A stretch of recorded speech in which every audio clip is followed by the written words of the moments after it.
Amin. Mari kita buka kembali Alkitab, kita baca bersama-sama, yaitu Kisah Rasul 18 ayat 119 sekarang 19.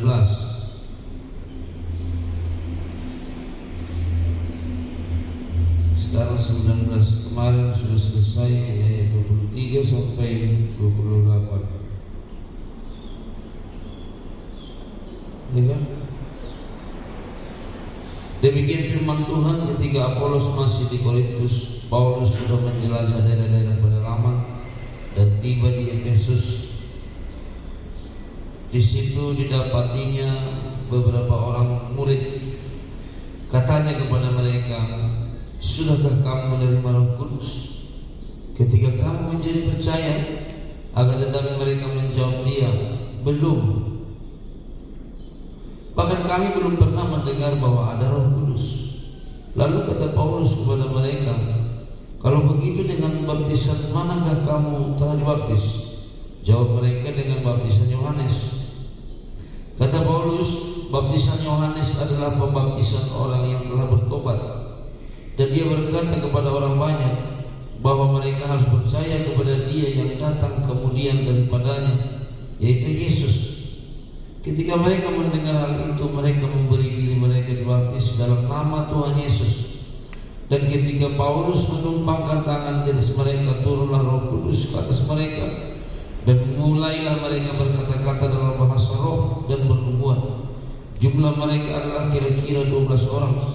Selama 3 bulan Paulus mengunjungi rumah ibadat di situ dan mengajar dengan berani. Oleh pemberitaannya, ia berusaha meyakinkan mereka tentang kerajaan Allah. Tetapi ada beberapa orang yang tegar hatinya. Mereka tidak mau diyakinkan, malahan mengumpat jalan Tuhan di depan orang banyak. Karena itu Paulus meninggalkan mereka dan memisahkan muridnya dari mereka, dan setiap hari berbicara di ruang kuliah Tiranus. Hal ini dilakukannya 2 tahun lamanya, sehingga semua penduduk Asia mendengar firman Tuhan, baik orang Yahudi maupun orang Yunani. Oleh Paulus, Allah mengadakan mujizat-mujizat yang luar biasa. Bahkan orang membawa sapu tangan atau kain yang pernah dipakai oleh Paulus dan meletakkannya atas orang-orang sakit, maka lenyaplah penyakit mereka dan keluarlah roh-roh jahat. Puji Tuhan. Pelayanan ini ada jenis yang sempat dialami oleh para murid-murid pada waktu itu, yaitu kita tahu bahwa Apolos telah mengajarkan sebuah baptisan, yaitu baptisan Yohanes. Baptisan Yohanes itu adalah baptisan air, sama seperti yang kita lakukan, dan kemudian baptisan Roh Kudus yang harus kita mengerti. Apa itu baptisan Roh Kudus? Setiap orang yang menerima Kristus tanpa Roh Kudus, maka dia tidak punya terakhir dalam hidupnya. Baptisan Roh Kudus adalah suatu pertanda bagi setiap orang, apakah ia milik Allah atau bukan. Kita sudah tahu bahwa Roh Kudus adalah sesuatu yang diberikan kepada setiap orang, yang diberikan kepada setiap orang ketika dia mempercayai firman Allah. Oleh karena itu, tidak ada alasan bagi seseorang untuk mengatakan bahwa apakah ada Roh Kudus atau tidak.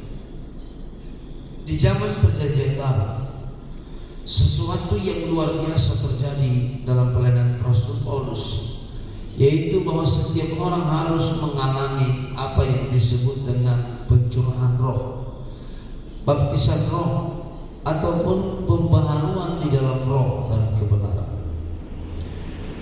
Sebagai pertanda bagi setiap orang yang tidak percaya kepada Yesus, sebagai pertanda kepada setiap orang yang belum mendengarkan firman dan mengenal kerajaan Allah, Maka pekerjaan ini dilakukan dengan adanya tanda-tanda baptisan Roh Kudus dalam diri setiap orang. Baptisan Roh Kudus itu salah satu ciri-cirinya adalah bahwa hidupnya berubah. Itu saja dulu. Hidupnya berubah, pikirannya berubah, kesadarannya diubah. Yang tadinya dia kesadarannya adalah kesadaran bentuk arah yang menyenangkan dunia, menyenangkan dirinya. Tetapi setelah dia dibarui di dalam roh dan pikirannya, maka kesadarannya adalah menyenangkan Tuhan. Kesadarannya adalah bagaimana supaya Tuhan dimuliakan dan bagaimana supaya hubungannya dengan Tuhan itu makin baik. Nah, kalau belum dibaharui dalam roh dan pikirannya, maka kesadarannya adalah untuk memperbaiki kehidupannya dengan dunia ini. Kita makin disadarkan dan diinsafkan akan dosa kita. Itu tujuan Roh Kudus. Roh Kudus itu kasih tahu kepada kita bagaimana seseorang telah melakukan dan menjalani hidupnya. Bahkan ada sampai ke tahap bernubuat dan lain sebagainya. Di gereja-gereja Pentakosta sampai zaman sekarang hal ini masih dipelihara, yaitu kita masih ada dalam doa apa yang disebut dengan doa 10 malam, perintah Tuhan Yesus kepada rasul-rasul bahwa murid-murid harus menunggu di Yerusalem sampai selama 10 malam, jangan tinggalkan kota ini. Dan kalian di sini, nah, Pentakosta Indonesia biasanya selalu mengingatkan dalam doa 10 malam. Tetapi apakah Roh Kudus hanya bekerja 10 malam itu saja setiap tahun dia bekerja 10 malam?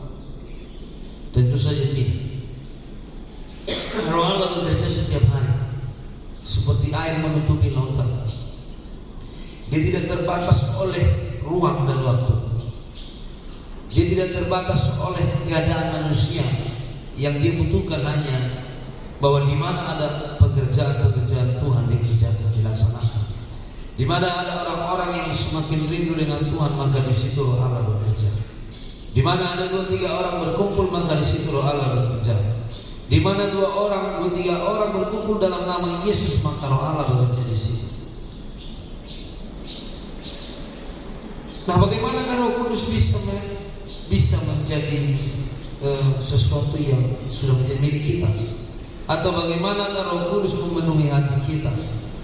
Itu pasti oleh karena seseorang dengan rindu dan mengerti bagaimana Tuhan. Yang pasti tidak ada kerinduan. Ada kerinduan tentang menjadi bagian dari anak-anak Allah, menjadi bagian dari kerajaan Allah. Sebab pekerjaan roh itu mengalahkan roh jahat. Pekerjaan roh itu mengalahkan pekerjaan roh jahat. Semua manusia di dunia ini diarahkan oleh kejahatan, diarahkan oleh roh jahat untuk binasa. Keinginan roh jahat itu adalah supaya manusia binasa. Keinginan roh jahat itu adalah supaya manusia masuk neraka. Itu saja keinginannya. Cita-cita terbesarnya adalah menghancurkan peradaban, menghancurkan manusia, menghancurkan rumah tangga, menghancurkan anak-anak, menghancurkan masa depan. Itu saja cita-citanya. Jadi tidak ada cita-cita roh jahat yang membawa manusia pada kebenaran, yang membawa manusia pada kebaikan, yang membawa manusia pada sukacita dan damai sejahtera. Tetapi cita-cita Allah supaya manusia bisa menemukan sukacita dan kadarnya membawa sukacita, membawa kebenaran, membawa kebaikan, maka dia harus dibaharui di dalam rohnya. Ada sesuatu yang diubah dalam pikirannya. Apa itu? Yaitu dengan mendengarkan firman dan Roh Kudus bekerja di dalam hatinya.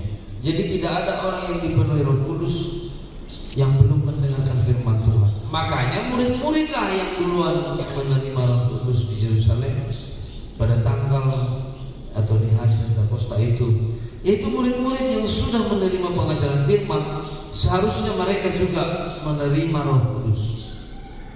Orang-orang Kristen yang sudah menerima pengajaran firman menikmati pengajaran firman dan mengerti firman Tuhan, maka seharusnya mereka juga adalah orang-orang yang menerima Roh Kudus. Supaya apa? Supaya mereka melakukan pekerjaan Allah. Sebab tidak ada yang bisa melakukan pekerjaan Tuhan tanpa karunia Roh.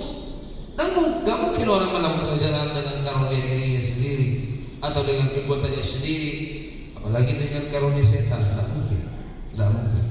Tetapi pekerjaan Allah dilakukan dengan karunia Roh. Kalau demikian pasti berbuah.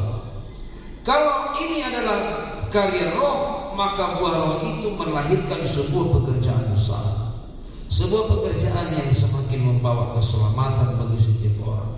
Nah, oleh karena itu anak-anak Tuhan, dimanapun kita berada, baik apapun yang kita lakukan, sebuah penyertaan Roh Kudus melalui baptisan. Itu kan kalau kita dibaptis, kita menyatakan, memproklamirkan diri. Kalau anak Tuhan dibaptis, itu memproklamirkan diri bahwa dia adalah sudah bertobat dan siap untuk memberi dirinya diubah. Itu dibaptis. Tapi kalau kita dibaptis Roh Kudus, maka Roh Kudus itu memproklamirkan kita sebagai anak-anak Allah, yang menjadi saksi akan kebenaran kita. Jadi nggak boleh orang mengatakan dirinya, aku sudah benar, aku sudah betul. Tidak boleh. Yang menyatakan kita benar itu Roh itu. Nanti Roh itu akan menghasilkan buah. Buahnya adalah kebenaran, buahnya adalah kebaikan kita, dan buahnya adalah ketaatan kita kepada Tuhan di dalam segala kehidupan kita. Sampai kapan kita bertahan? Cobaan-cobaan yang kita alami, yang itu menguatkan setiap orang adalah Roh Kudus. Kenapa orang harus bertahan di dalam masa-masa sulit? Yang memberikan kekuatan adalah Roh Kudus. Nah, karya-karya inilah yang akan kita terima jika Roh Kudus menyertai kita. Nah, baptisan inilah menjadi ciri-ciri Pentakosta. Karunia Roh inilah ciri-ciri Pentakosta dengan yang lain yang menyebut dirinya gereja. Kalau gereja tidak mengakui Roh Kudus sebagai salah satu oknum yang membangun iman dalam pertemuan gereja, maka itu pasti sudah sesat. Kenapa sesat? Karena Alkitab sendiri mengajarkan melalui pelayan Rasul Paulus pun, dia memberitahukan kepada murid-murid bahwa sudahkah kau menerima Roh Kudus? Sudahkah kita menerima itu? Sudahkah orang Kristen menerima Roh Kudus dalam hidupnya? Ini murid-murid yang sudah dengar firman Tuhan. Kalau dia sudah disebut murid, maka dia sudah pasti dengarkan pengajaran. Puji Tuhan. Puji Tuhan. Jadi kalau dia sudah dengarkan firman Tuhan, mengenal kerajaan Allah, ternyata masih ada orang yang kalau ngomongin Roh Kudus dia alergi. Bahkan Roh Kudus sering dijadikan ejekan. Kalau ada orang lagi baik, ngaruh-ngaruh atau diperbadi itu gitu. Kalau Roma atau diperbadi itu rohani memang asal enggak.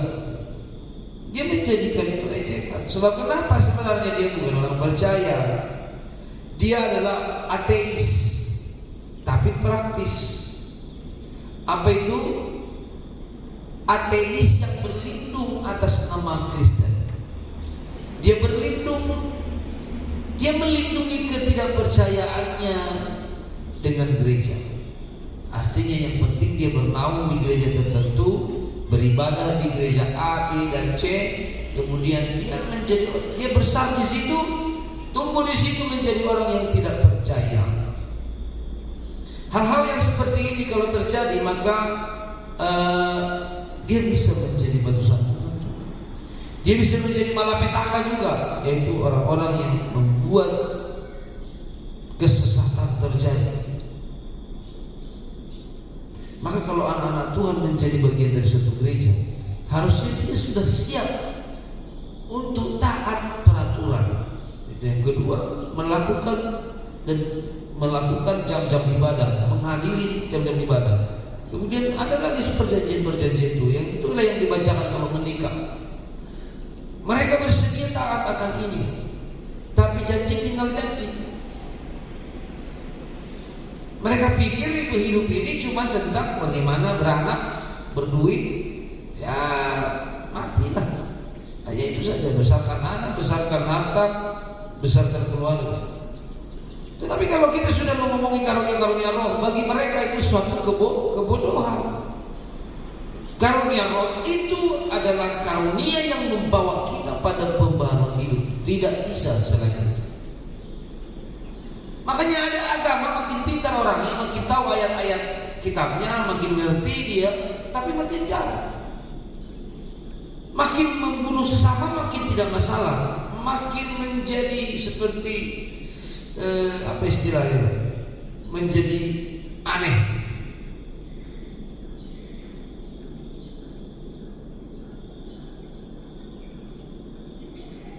Jadi kita di dalam Tuhan itu supaya kita makin mengasihi Tuhan.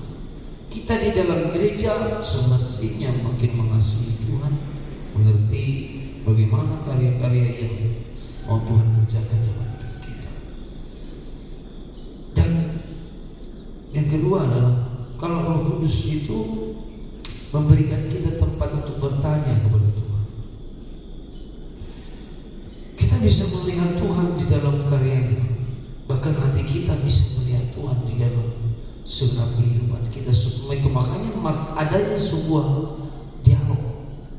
Maka kalau berdoa itu seperti ngomong sama Tuhan. Kalau berdoa itu Tuhan misalnya ada di depan kita, kita mau bayangin gimana pun jadi. Kita mau bayangin Tuhan di samping kita, di dalam kita. Yang penting Tuhan ada bersama-sama di sini mendengarkan kita. Tuhan mendengarkan kita di sini. Jadi kita kalau ngomong, coba bayangin lah kalau ngomong, apa yang kita mau bicarakan kepada Tuhan, apa yang mau kita sampaikan kepada Tuhan, apa yang mau kita dialogkan kepada Tuhan. Tuhan mendengarkan kita setiap hari, dan bukan berlebihan. Kalau jawaban Tuhan tergantung pernyataan kita. Kalau pernyataan kita hanya terbatas, hanya sekedar segala sesuatu yang lahiriah, maka ya mungkin ya begitulah Tuhan menjawab. Atau kalau mungkin Tuhan juga tidak pernah mendengarkan kita untuk mengubah keadaan kita, Tuhan juga gak menjawab itu. Saya terus, wah berikan anak-anak yang tahan, anak-anak yang rajin belajar, anak-anak yang pintar, cantik, cerdas. Tuhan berikan beberapa tahun kemudian. Tapi jangan melawan, lupa ngomongnya. Pada waktu itu lupa saya ngomong, tapi jangan melawan. Itu dia. Harusnya aku di situ ngomong. Saya hanya minta, kami hanya minta dulu yang cerdas, cantik dan pintar gitu. Sampai sini, memang pintar. Tapi jangan tukang melawan ini. Saya lupa ngomong pada waktu. Akhirnya ya rata-rata ya ada perlawanan.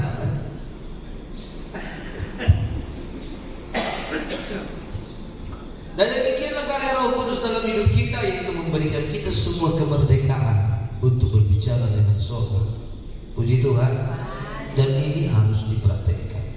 Kita berbicara dengan surga, maka surga akan menjadi standar komunikasi yang benar dengan Tuhan adalah cara itu.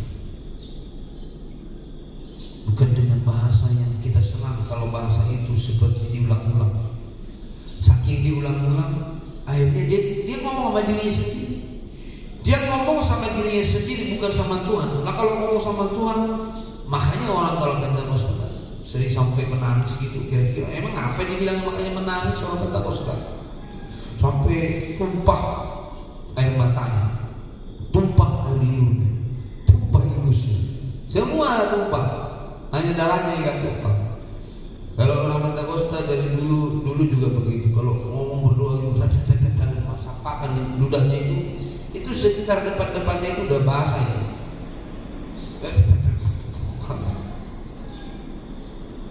Itu kan. Kalau ada juga Pentakosta yang lain dengan cara yang lain. Nah, apakah kita harus berdoa seperti itu? Sebenarnya bukan itu standarnya. Tidak boleh diajarkan harus berasa tidak. Nggak boleh begitu. Saya nggak bisa diajarkan itu. Mari kita berbahasa roh, bisa diajarkan juga. Tetapi yang diajarkan adalah minta Roh Kudus, minta pengurapan roh, minta penyataan roh, minta karya roh dalam hidupmu, supaya karunia-karunia roh itu membawa kita. Makanya kalau orang-orang punya roh, karya Roh Kudus, itu doanya hati-hati. Jangan sampai didoakan yang ya maksudnya begini, doanya selalu dijawab Tuhan. Entah kapan, entah bagaimana cara Tuhan pasti punya cara. Makanya Tuhan selalu punya cara untuk menolong orang-orang percaya.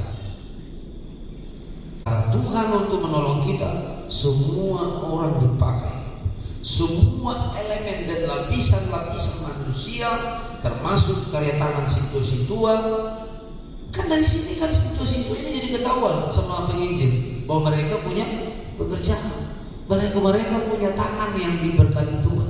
Mereka juga nggak yakin dulu bisa bikin begini. Saya percaya itu. Mereka dulu nggak yakin kalau. Kurasa inilah yang pertama. Mudah-mudahan bukan ini sampai mereka panggil Tuhan karya-karya satu-satunya. Mereka mungkin harus membangun sesuatu yang lebih besar dari sini setelah ini.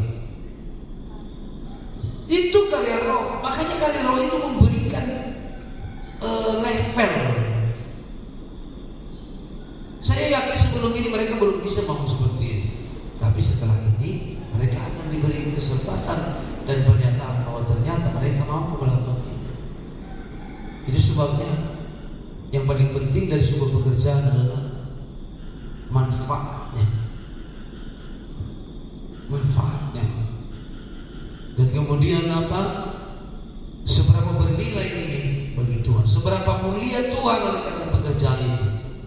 Itu yang mau kita yakini. Kiranya kebenaran ini memberkati kita. Terpujilah Tuhan hari ini di selamanya. Haleluya. Amin. Mari kita